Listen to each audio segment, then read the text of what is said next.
অনেক গরু মারা গেছে আমাদের পাশের বাড়ির ভিতরে, প্রচুর গরু, প্রচুর প্রচুর বাছুর আছে, এগুলো মারা গেছে।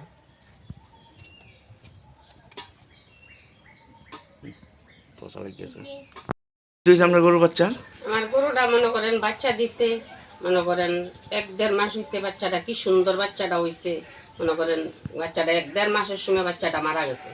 আমরা কিন্তু একটা বসন্ত রোগের মতো এমন একটা কি গুড়া হয়েছে, এই গুড়াটা অনেক পরে আমরা মনে করেন ডাক্তার আনছিলাম, চিকিৎসা করছি, হয়েছে না কিচ্ছু। কিন্তু আমরা কিন্তু এই গরু পাইলে ওই আমরা যে চলি সংসার, আমরা কোনো একখানি জায়গা সম্পত্তি কিচ্ছু নাই, এই গরুর উপরে আমরা নির্ভর। তুই এখন কি গরুরা মানে দুধ দোয়াইতে পারে না?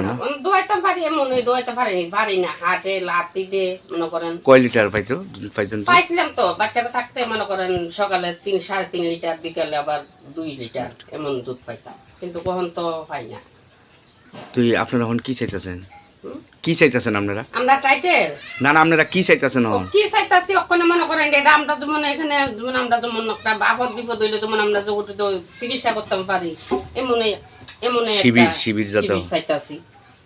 শিবির অনেক দরকার আমরা। এই জায়গাটার নাম কিটা?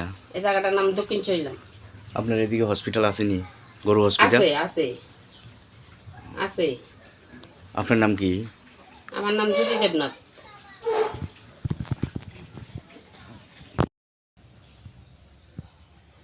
যে ফুলটা দেখা বুঝছেন নি, কি রোগ, বেতালা রোগ, সাংঘাতিক রোগ, 1 মাস আছে না।